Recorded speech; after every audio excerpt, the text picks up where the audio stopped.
श्री रमेश पोखरियाल निशंक जी, श्रीमान संजय धोत्रे जी,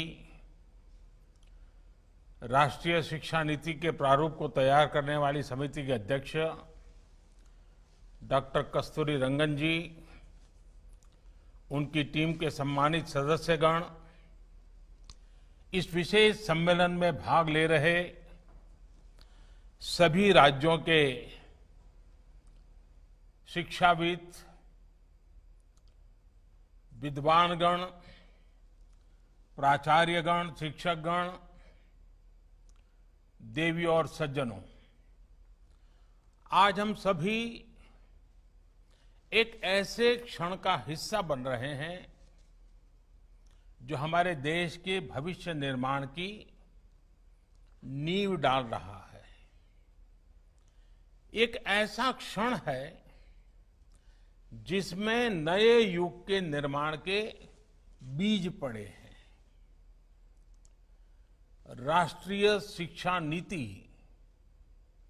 21वीं सदी के भारत को नई दिशा देने वाली है।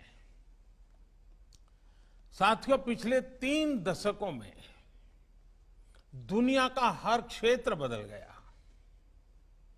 हर व्यवस्था बदल गई। इन 3 दशकों में हमारे जीवन का शायद ही कोई पक्ष हो जो पहले जैसा ही रहा हो, लेकिन वो मार्ग जिस पर चलते हुए समाज भविष्य की तरफ बढ़ता है,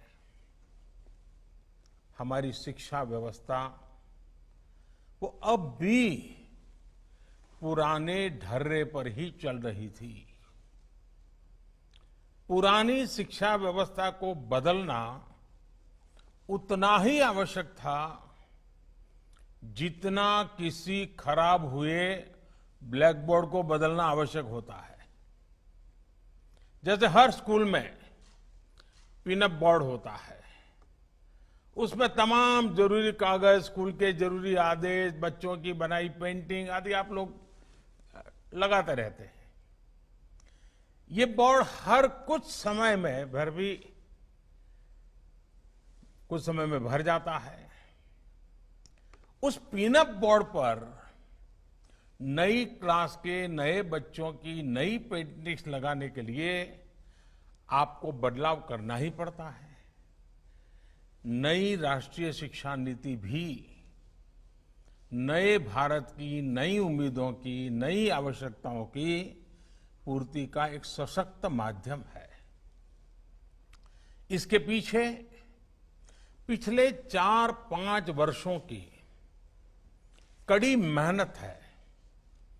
हर क्षेत्र, हर विद्या, हर भाषा के लोगों ने इस पर दिन रात काम किया है, लेकिन ये काम अभी पूरा नहीं हुआ है। एक प्रकार से कहे तो ये काम की असली शुरुआत हुई है। अब हमें राष्ट्रीय शिक्षा नीति को उतने ही प्रभावी तरीके से लागू करना है, और ये काम हम सब मिलकर करेंगे। मैं जानता हूं राष्ट्रीय शिक्षा नीति का ऐलान होने के बाद आप में से बहुत लोगों के मन में कई सवाल आ रहे हैं। ये शिक्षा नीति क्या है? ये कैसे अलग है? इसे स्कूल और कॉलेजों की व्यवस्था में क्या बदलाव आएगा? इस शिक्षा नीति में एक शिक्षक के लिए क्या है, एक छात्र के लिए क्या है, और सबसे अहम, इसे सफलतापूर्वक लागू करने के लिए क्या करना है, कैसे करना है? ये सवाल जायज भी हैं और जरूरी भी हैं, और इसलिए ही हम सब यहां इस कार्यक्रम में इकट्ठा हुए हैं ताकि चर्चा कर सके, आगे का रास्ता बना सके। मुझे बताया गया है कि कल भी दिन भर आप सभी ने इन्हीं बातों पर घंटों मंथन किया है, चर्चा की है। टीचर्स खुद अपने हिसाब से लर्निंग मटेरियल तैयार करें, बच्चे अपना टॉय म्यूजियम बनाएं, पेरेंट्स को जोड़ने के लिए स्कूल में कम्युनिटी लाइब्रेरी हो, तस्वीरों के साथ मल्टीलिंगुअल डिक्शनरी हो, स्कूल में भी किचन गार्डन हो। ऐसे कितने ही विषयों की बात हुई है, अनेक नए आइडिया दिए गए हैं। मुझे खुशी है कि राष्ट्रीय शिक्षा नीति को लागू करने के इस अभियान में हमारे प्रिंसिपल्स और शिक्षक पूरे उत्साह से हिस्सा ले रहे हैं। अभी कुछ दिन पहले शिक्षा मंत्रालय ने भी राष्ट्रीय शिक्षा नीति को लागू करने के बारे में देश भर के टीचर से माय.गॉव पोर्टल पर उनके सुझाव मांगे थे। एक सप्ताह के भीतर ही 15 लाख से ज्यादा सुझाव मिले हैं। ये सुझाव राष्ट्रीय शिक्षा नीति को और ज्यादा प्रभावी तरीके से लागू करने में मदद करेंगे। इस विषय में और अधिक जागरूकता लाने के लिए शिक्षा मंत्रालय अनेक तरह के कार्यक्रम चला रहा है। साथियों, किसी भी देश के विकास को गति देने में उसकी युवा पीढ़ी और युवा ऊर्जा, इसकी बहुत बड़ी भूमिका होती है। लेकिन उस युवा पीढ़ी का निर्माण बचपन से ही शुरू हो जाता है। जैसा बचपन होगा, भविष्य का जीवन काफी कुछ उसी पर निर्भर करता है। बच्चों की शिक्षा, उन्हें मिलने वाला वातावरण काफी हद तक यही तय करता है कि भविष्य में वो एज अ पर्सन कैसा बनेगा, उसकी पर्सनालिटी कैसी होगी। इसलिए राष्ट्रीय शिक्षा नीति में बच्चों की एजुकेशन पर बहुत ज्यादा जोर दिया गया है। प्री स्कूल में तो बच्चा पहली बार माता पिता की छत्र छाया के बाद माता पिता की देखभाल और घर के आराम भरे माहौल से बाहर निकलने की शुरुआत करता है, उससे दूर होता है। ये वो पहला पड़ाव होता है जब बच्चे अपने सेंसेस, अपनी स्किल्स को ज्यादा बेहतर तरीके से समझने की शुरुआत करते हैं। इसके लिए ऐसे स्कूल, ऐसे शिक्षकों की जरूरत है जो बच्चों को fun learning, playful learning, activity based learning और डिस्कवरी बेस्ड लर्निंग का एनवायरनमेंट दें। मैं जानता हूं कि आप सोच रहे होंगे कि कोरोना के इस टाइम में ये सब कैसे होगा। ये बात सोच से ज्यादा अप्रोच की है। और वैसे भी कोरोना से बने हालात हमेशा ऐसे ही तो नहीं रहने वाले हैं। बच्चे जैसे जैसे क्लास में आगे बढ़ें, उनमें ज्यादा सीखने की भावना का विकास हो, बच्चों का मन, उनका मस्तिष्क वैज्ञानिक और तार्किक तरीके से सोचना शुरू करे, उनमें मैथमेटिकल थिंकिंग और साइंटिफिक टेम्परामेंट विकसित हो, ये बहुत आवश्यक है। और मैथमेटिकल थिंकिंग का मतलब केवल यही नहीं है कि बच्चे मैथमेटिक्स के प्रॉब्लम ही सॉल्व करें, बल्कि ये सोचने का एक तरीका है। ये तरीके हमें उन्हें सिखाना है। ये हर विषय को, जीवन के पहलू को मैथमेटिकल और लॉजिकल रूप में समझने का दृष्टिकोण है, ताकि मस्तिष्क अलग अलग पर्सपेक्टिव में एनालिसिस करें। ये दृष्टिकोण मन और मस्तिष्क का ये विकास बहुत जरूरी है और इसलिए ही राष्ट्रीय शिक्षा नीति में इसके तौर तरीकों पर बहुत ज्यादा ध्यान दिया गया है। आप लोगों में से बहुत से लोग, बहुत से प्रिंसिपल्स ये सोच रहे होंगे कि हम तो अपने स्कूल में पहले से ही ऐसा करते हैं। हो सकता है आपकी बात सही भी हो, लेकिन बहुत से स्कूल ऐसे भी तो हैं जहां ऐसा नहीं होता है। एक समान भाव लाना भी तो जरूरी है। ये भी एक बड़ी वजह है जो आज आपसे मैं इतना विस्तार से हो सके उतनी बारीकी पर बात कर रहा हूं। साथियों, राष्ट्रीय शिक्षा नीति में पुरानी 10+2 की जगह 5+3+4 इसकी व्यवस्था बहुत सोच समझ कर की गई है। इसमें early childhood care and education को एक बुनियादी के रूप में, नींव के रूप में शामिल किया गया है। आज हम देखें तो प्री स्कूल की प्लेफुल एजुकेशन शहरों में प्राइवेट स्कूलों तक ही सीमित है। वो अब गांवों में भी पहुंचेगी, गरीब के घर तक पहुंचेगी। गरीब हो, अमीर हो, गांव हो, शहर हो, हर किसी के, हर जगह के बच्चों को मिलेगी। मूलभूत शिक्षा पर ध्यान इस नीति का सबसे महत्वपूर्ण पहलू है। राष्ट्रीय शिक्षा नीति के तहत फाउंडेशनल लिटरेसी एंड न्यूमरेसी के विकास को एक राष्ट्रीय मिशन के रूप में लिया जाएगा।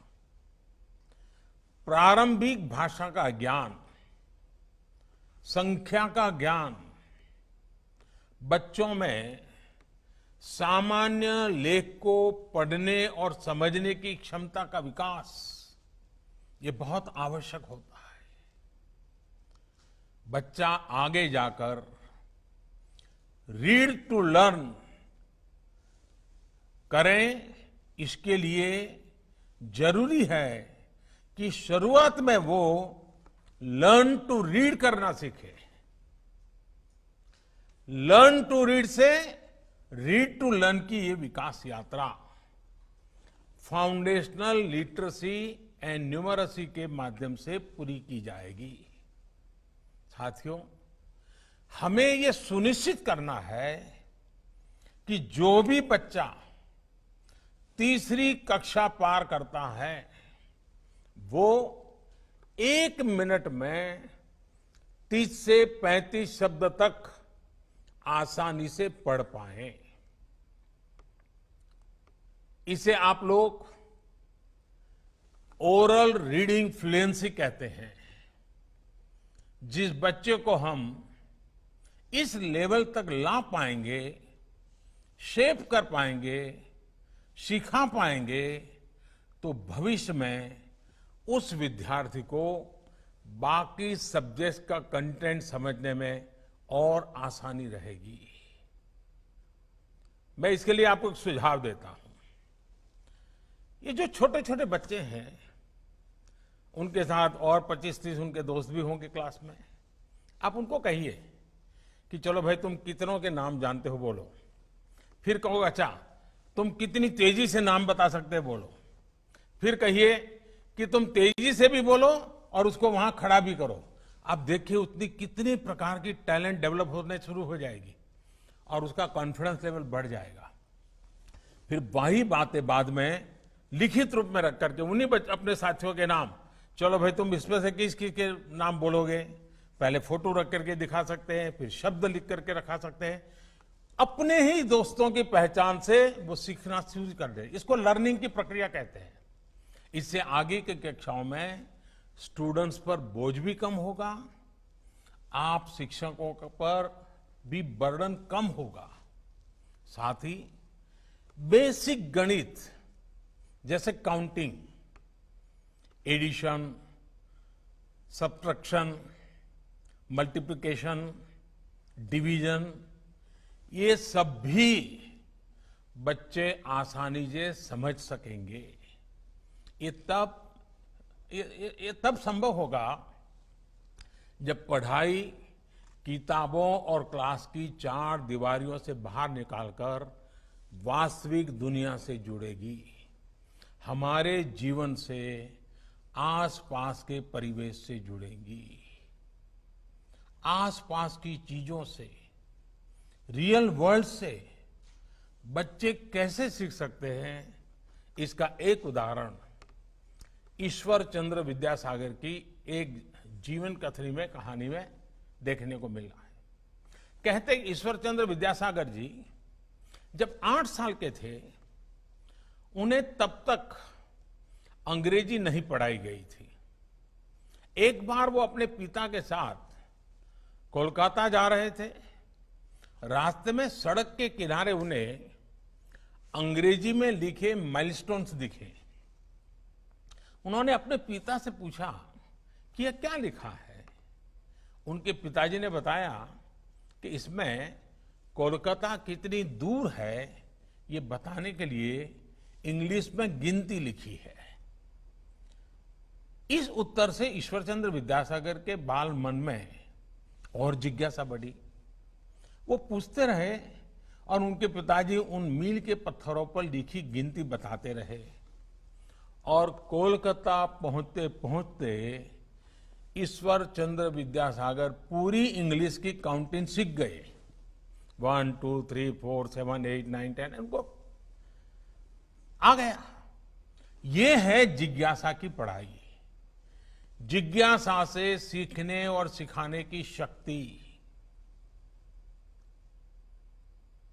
साथियों, जब शिक्षा को आसपास के परिवेश से जोड़ दिया जाता है तो उसका प्रभाव विद्यार्थी के पूरे जीवन पर पड़ता है, पूरे समाज पर भी पड़ता है। जैसे जापान को देखिए, वहां शिनरिन योकू का प्रचलन है। शिनरिन का अर्थ है वन या जंगल और योकू का मतलब है नहाना, यानी फॉरेस्ट बेथिंग। वहां स्टूडेंट्स को जंगलों में या जहां पेड़ पौधे बहुत हैं ऐसी जगहों पर ले जाया जाता है जहां बच्चे प्रकृति को स्वाभाविक रूप से महसूस करें, पेड़ पौधों फूलों को सुने, देखें, टच, टेस्ट, स्मेल, अनुभव करें। इससे बच्चों का प्रकृति और पर्यावरण के जुड़ाव भी होता है और उनके होलिस्टिक तरीके से डेवलपमेंट को भी बढ़ावा मिलता है। बच्चे इसे एंजॉय भी करते हैं और एक साथ कितनी सारी चीजें सीख भी रहे होते हैं। मैं जब गुजरात में मुख्यमंत्री था तो मैं एक कार्यक्रम चलाता था। हमने एक सूचना की सभी स्कूलों को, हमने कहा कि सभी स्कूल के बच्चे अपने गांव के अंदर सबसे बड़ी उम्र का पेड़ कौन सा है, जिस पेड़ की सबसे ज्यादा उम्र हो चुकी है वो ढूंढो। तो उनको सब जगह पे जाना पड़ा, गांव के आसपास के सारे पेड़ देखने पड़े, टीचर को पूछना पड़ा और फिर सब में सहमति बना कि भाई हाँ ये पेड़ बहुत पुराना है। और बाद में बच्चों ने स्कूल में आकर के उस पर गीत लिखे, निबंध लिखे, वक्तृत्व कथाएं की, यानी उस पेड़ का महात्मा क्या है। लेकिन उस पूरी प्रक्रिया में उनको कई पेड़ देखने पड़े, सबसे उम्र लायक पेड़ का ढूंढना पड़ा, बहुत सी चीजें वो सीखने लग गए। और मैं कह सकता हूं कि यह प्रयोग बहुत सफल रहा था। एक तरफ बच्चों को पर्यावरण की जानकारी मिली, साथ ही साथ उन्हें अपने गांव के विषय में ढेर सारी जानकारियां प्राप्त करने का मौका भी मिला। हमें इसी तरह के आसान और नए नए तौर तरीकों को बढ़ाना होगा। हमारे ये प्रयोग न्यू एज लर्निंग का मूल मंत्र होना चाहिए।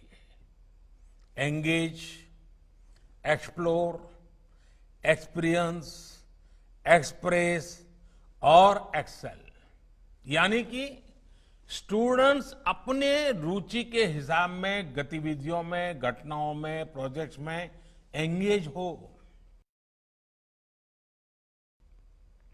इसे अपने हिसाब से एक्सप्लोर करें, इन गतिविधियों, घटनाओं, प्रोजेक्ट्स को विभिन्न दृष्टिकोण अपने एक्सपीरियंस से सीखे।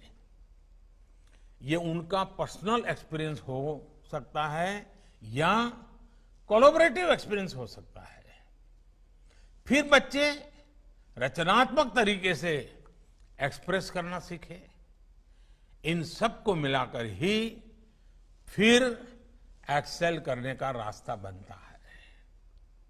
अब जैसे कि हम बच्चों को पहाड़ों पर, ऐतिहासिक जगहों पर, खेतों में, सुरक्षित मैन्युफैक्चरिंग यूनिट्स में लेकर जा सकते हैं। अब देखिए, आप क्लासरूम में उनको रेलवे का इंजन पढ़ाएं, क्लासरूम में आप उनको बस पढ़ाएं, लेकिन कभी तय करें कि अगर गांव के नजदीक में रेलवे स्टेशन है तो चलो जाएंगे, बच्चों को स्टेशन पे ट्रेन आती है तो इंजन कैसा होता है दिखाएंगे, फिर कभी बस स्टेशन पे ले जाएंगे, बस कैसा होता है दिखाएंगे। वो देख करके सीखना शुरू कर लेता है। मैं जानता हूं कई प्रिंसिपल्स और शिक्षक जरूर ये सोच रहे होंगे कि वो तो अपने स्कूल में, कॉलेज में ऐसा ही करते हैं। मैं मानता हूं बहुत से टीचर बड़े इनोवेटिव होते हैं और जी जान से लगे होते, करते रहते हैं, लेकिन ये सब जगह नहीं होता है। और हमने इन सारी अच्छी चीजों को जितना ज्यादा फैलाएंगे, हमारे साथी शिक्षकों को भी सीखने का मौका मिलेगा। और इस वजह से बहुत से छात्र प्रैक्टिकल नॉलेज से दूर रह जाते हैं। टीचरों का एक्सपीरियंस जितना ज्यादा शेयर होगा, वो बच्चों के लाभ में जाएगा। साथियों, हमारे देश भर में हर क्षेत्र की अपनी कुछ न कुछ खूबी है। कोई न कोई पारंपरिक कला, कारीगरी, प्रोडक्ट्स हर जगह के मशहूर हैं। जैसे कि बिहार में भागलपुर की साड़ियां, वहां का सिल्क देश भर में फेमस है। स्टूडेंट्स उन करघों, हाथ करघों में विजिट करें, देखें आखिर ये कपड़े बनते कैसे हैं। उनको सिखाया जाए, जरा तुम जो उसके मालिक हैं, जो उस पर काम कर रहे हैं, इनको जरा सवाल पूछो। क्लासरूम में सवाल सिखा करके ले जाया जाए। फिर उनको कहा जाएगा, आकर के बताओ भाई तुमने क्या पूछा था, क्या जवाब मिला। एक ही साधु, यही तो लर्निंग है। जब वो पूछेगा स्पेसिफिक कि भाई आप धागा कहां से लाते हो, धागे का रंग कैसे होता है, ये साड़ी में चमक कैसे आती, वो बच्चा से अपनी मर्जी से पूछने लगेगा। आप देखिए, उसको बहुत कुछ सीखने को मिल जाएगा। स्कूल में भी ऐसे स्किल्ड लोगों को बुलाया जा सकता है। ये स्किल्ड लोग आकर के अपनी प्रदर्शनी लगा सकते हैं। वो वर्कशॉप भी लगा, मान लीजिए गांव में जो मिट्टी के बर्तन बनाने वाले लोग हैं, एक दिन स्कूल में बुला लिया, मिट्टी के बर्तन बनाने का काम, स्कूल के बच्चे देखें, फिर उनसे सवाल जवाब करें, पूछें। आप देखिए, वो आराम से सीख लेगा। विद्यार्थियों की जिज्ञासा भी बढ़ेगी और जानकारी भी बढ़ेगी और सीखने में रुचि भी बढ़ेगी। ऐसे कितने ही प्रोफेशंस हैं जिनके लिए डीप स्किल की जरूरत होती है, लेकिन हम उन्हें महत्व ही नहीं देते। कई बार तो उन्हें छोटा समझ लेते हैं। अगर स्टूडेंट्स इन्हें देखेंगे, जानेंगे, तो एक तरह का भावात्मक जुड़ाव होगा। स्किल्स को समझेंगे, उनकी रिस्पेक्ट करेंगे। हो सकता है बड़े होकर इनमें से कई बच्चे ऐसे ही उद्योगों से जुड़े होंगे, वो हो सकता है वही बड़े मालिक बन जाए, बड़े उद्योगकार बन जाए। सीखने का वहीं शुरू हो जाता है। बच्चों में संवेदना जगाने की बात जब आती है, अब बच्चे ऑटो रिक्शा में स्कूल आते हैं, क्या कभी उन बच्चों को पूछा कि उस ऑटो रिक्शा वाला का नाम क्या है जो तुम्हें रोज ले आता है, उसका घर कहाँ है, क्या कभी उसने उसके जन्मदिन को आपने मनाया था क्या, क्या कभी आप उसके घर गए थे क्या कभी आपके माँ बाप को वो मिला था क्या। फिर बच्चों को कहो कि भाई तुम ऐसा करो, तुम्हारा जो रिक्शा ड्राइवर है जो तुम्हें लेकर के रिक्शा में लेता है, तुम इतने 10 सवाल पूछ के आ जाओ और फिर क्लास में सब बच्चों को बताओ भाई मेरा जो ऑटो रिक्शा वाला है वो ऐसा ऐसा है, वो इस गांव का है, यहाँ कैसे आया। देखिए बच्चों को उसके प्रति एक संवेदना प्रकट होगी, वरना उन बच्चों को मालूम नहीं, उनको लगता है मेरे पिताजी पैसे देते हैं इसलिए ऑटो रिक्शा वाला है मुझे लेके आता है। उसके मन में वो भाव नहीं जगता है कि ऑटो रिक्शा मेरी जिंदगी बना रहा है, ये सिर्फ ऑटो रिक्शा चलाने वाला एक चालक नहीं है, मेरी जिंदगी को बनाने के लिए वो कुछ कर रहा है, ये संवेदना पैदा होगी। उसी प्रकार से अगर कोई दूसरा प्रोफेशन भी चुनता है, इंजीनियर भी बनता है, तो उसके दिमाग में रहेगा कि फलाना पेशे को बेहतर बनाने के लिए क्या इनोवेशन किया जा सकता है। इसी तरह हॉस्पिटल्स की, फायर स्टेशन की या फिर दूसरी किसी जगह की विजिट भी लर्निंग का हिस्सा हो सकती है। बच्चों को ले जाना चाहिए, दिखाना चाहिए, उनको पता चलेगा डॉक्टर भी कितने प्रकार के होते हैं, डेंटिस्ट क्या होता है, आंख का हॉस्पिटल कैसा होता है, साधन देखा गया, आंख चेक करने का मशीन कैसा होता है, उसको जिज्ञासा, हाँ भाई ये कुछ ऐसा होता है, ये कुछ ऐसा होता है, वो सीखेगा। साथियों, राष्ट्रीय शिक्षा नीति को इसी तरह तैयार किया गया है ताकि सिलेबस को कम किया जा सके और फंडामेंटल चीजों पर ध्यान केंद्रित किया जा सके। लर्निंग को इंटीग्रेटेड एवं इंटरडिसिप्लिनरी, फंड बेस्ड और कंप्लीट एक्सपीरियंस बनाने के लिए एक नेशनल करिकुलम फ्रेमवर्क डेवलप किया जाएगा।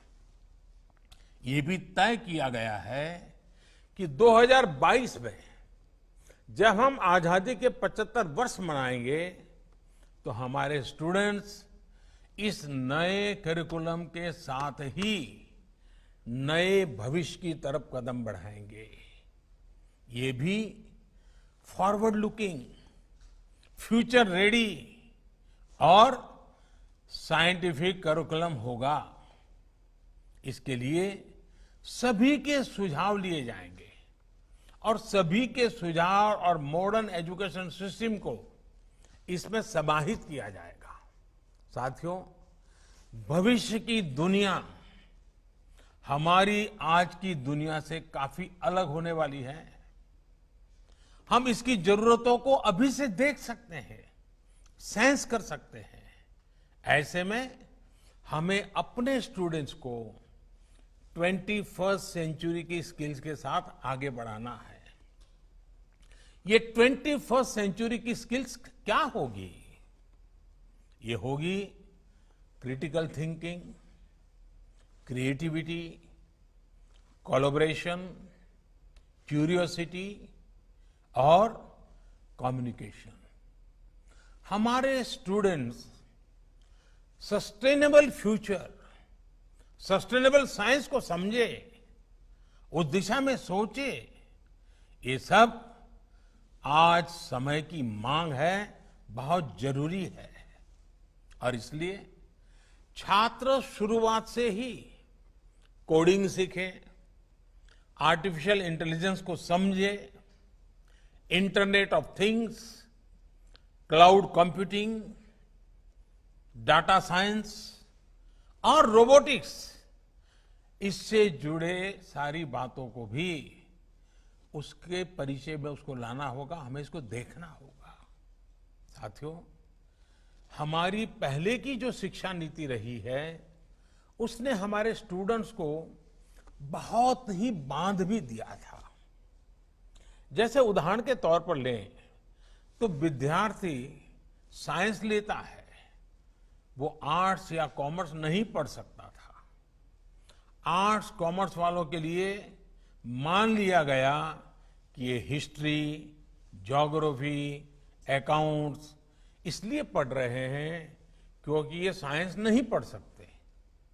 लेकिन क्या रियल वर्ल्ड में हमारे आपके जीवन में ऐसा होता है कि केवल एक ही फील्ड की जानकारी से सारे काम हो जाएंगे?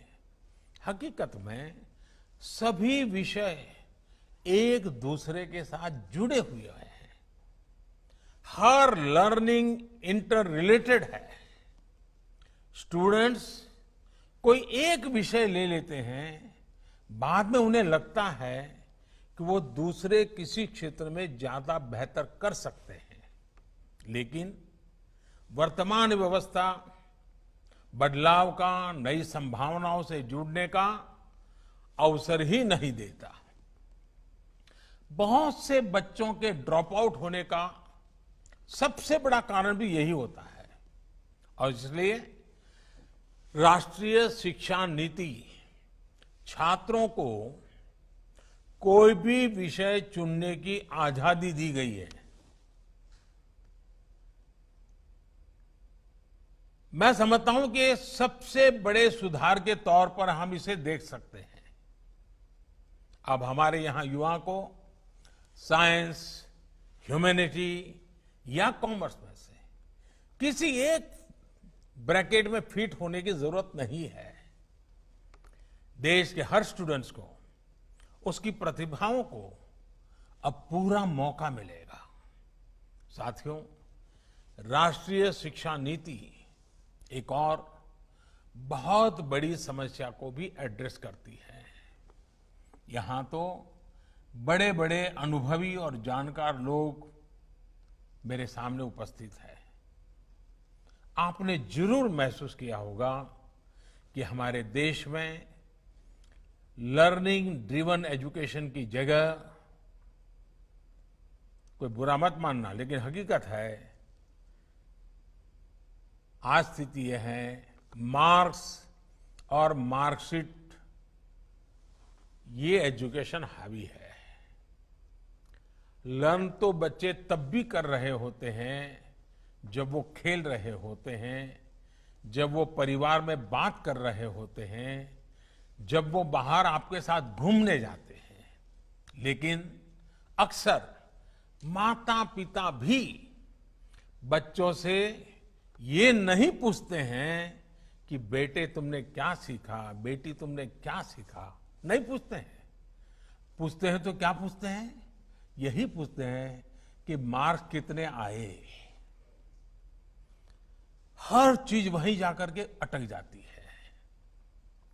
कुछ परिवार हैं जिनको आदत हो गई, पूछते हैं अच्छा आज स्कूल में खाना क्या मिला था। इन्हीं चीजों के आसपास टेस्ट में नंबर कितने नंबर आए, एक टेस्ट, एक मार्कशीट, क्या बच्चों के सीखने की, उनकी मानसिक विकास के पैरामीटर हो सकती है? आज सच्चाई ये है कि मार्कशीट मानसिक प्रेशर शीट बन गई है और परिवार की प्रेस्टीज शीट बन गई है। परिवार के लिए प्रेस्टीज शीट है, बच्चे के लिए प्रेशर शीट है। पढ़ाई से मिल रहे इस तनाव को, मेंटल स्ट्रेस से अपने बच्चों को निकालना राष्ट्रीय शिक्षा नीति का एक मुख्य उद्देश्य है। परीक्षा इस तरह होनी चाहिए कि छात्रों पर इसका बेवजह का दबाव न पड़े और कोशिश ये है कि केवल एक परीक्षा से छात्र छात्राओं का मूल्यांकन न किया जाए, बल्कि self assessment, peer to peer assessment, ये छात्रों के विकास के विभिन्न पहलुओं का मूल्यांकन हो। इसलिए राष्ट्रीय शिक्षा नीति में मार्कशीट की वजह, उसकी जगह होलिस्टिक रिपोर्ट कार्ड, इस पर बल दिया गया है, इसकी बात कही गई है। होलिस्टिक रिपोर्ट कार्ड विद्यार्थियों के unique potential, aptitude, attitude, talent, skills, efficiency, competency, और पॉसिबिलिटी की डिटेल शीट होगी। मूल्यांकन प्रणाली के में संपूर्ण सुधार के लिए एक नए राष्ट्रीय मूल्यांकन केंद्र परख की स्थापना भी की जाएगी। साथियों, राष्ट्रीय शिक्षा नीति के आने के बाद से भी ये भी चर्चा काफी तेज है कि बच्चों को पढ़ाने की भाषा क्या होगी, इसमें क्या बदलाव किया जा रहा है। यहां हमें एक ही वैज्ञानिक बात समझने की जरूरत है कि भाषा शिक्षा का माध्यम है, भाषा ही सारी शिक्षा नहीं है।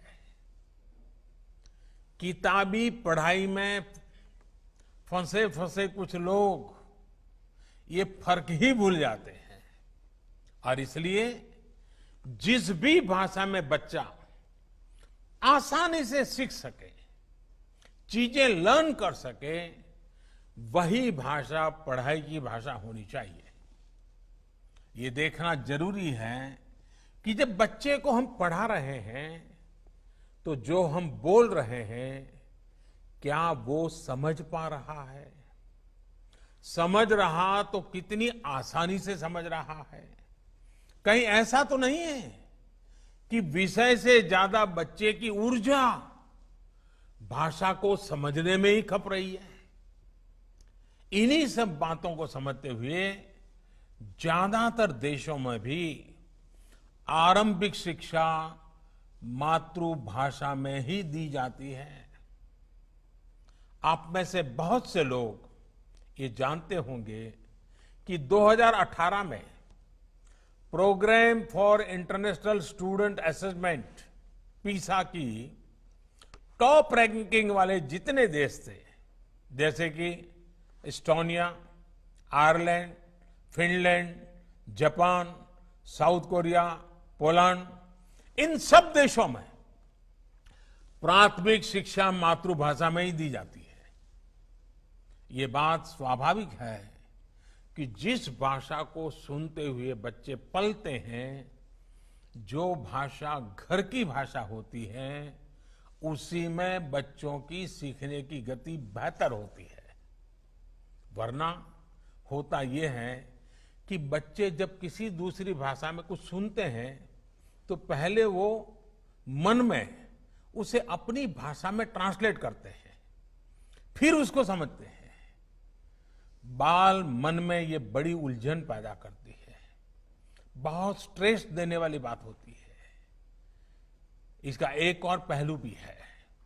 हमारे देश में खासकर ग्रामीण क्षेत्र में पढ़ाई मातृभाषा से अलग होने पर ज्यादातर पेरेंट्स बच्चों की पढ़ाई से जुड़ भी नहीं पाते।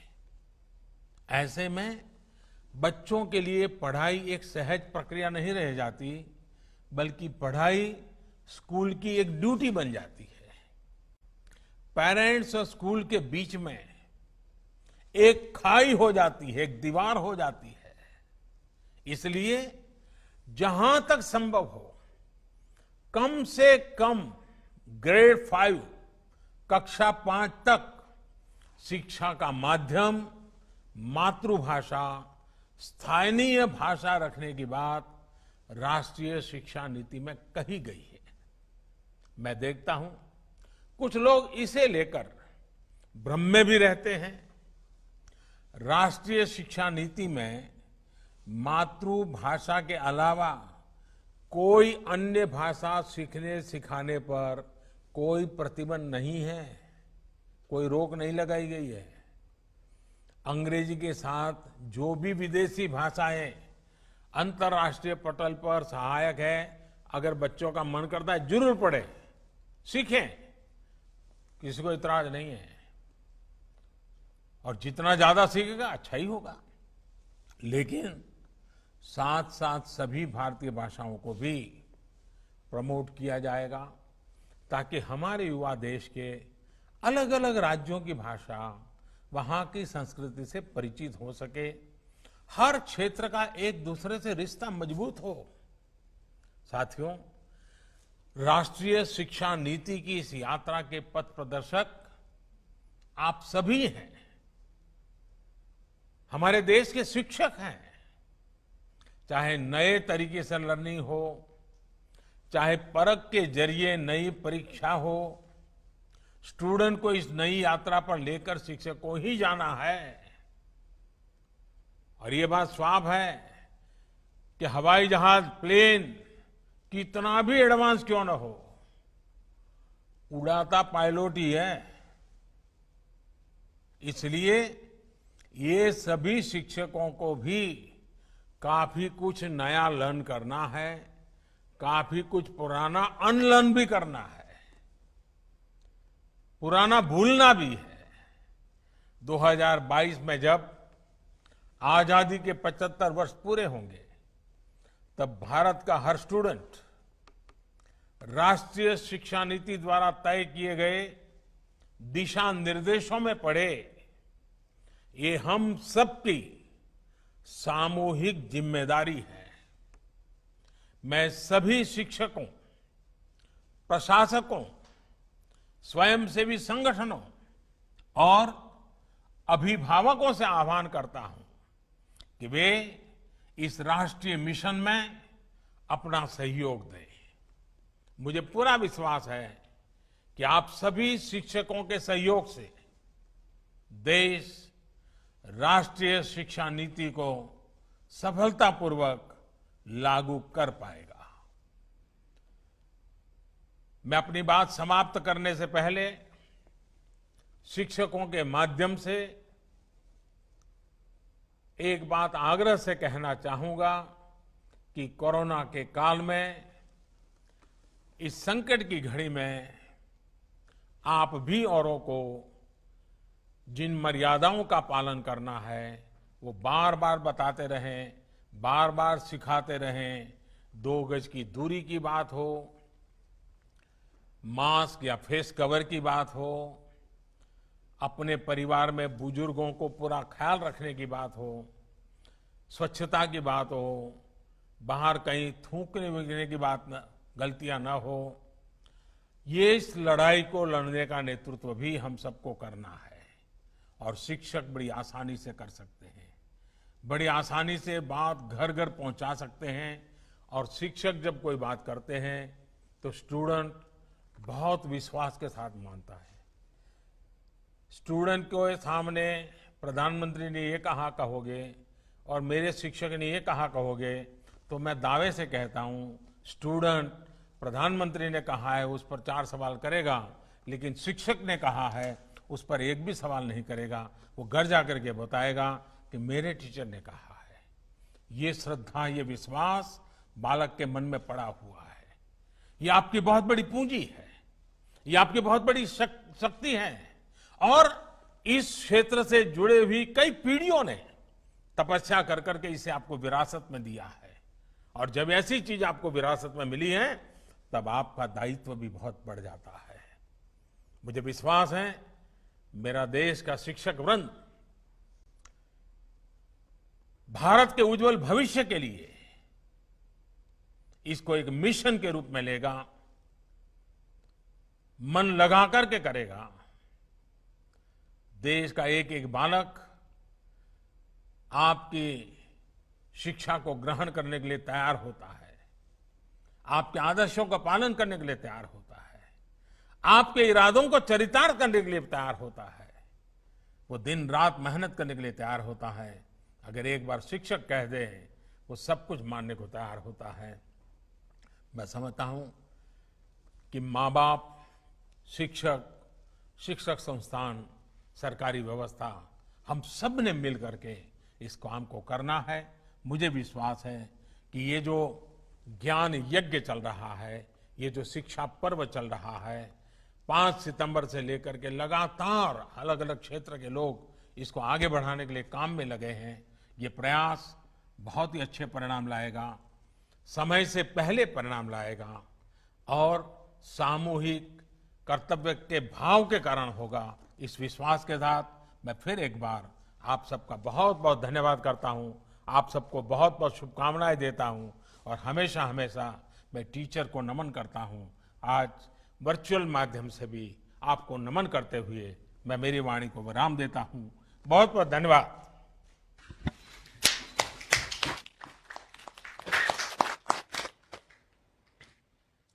आदरणीय प्रधानमंत्री जी, 21वीं सदी में स्कूली शिक्षा के लिए आयोजित इस कॉन्क्लेव पर आपके द्वारा दिए गए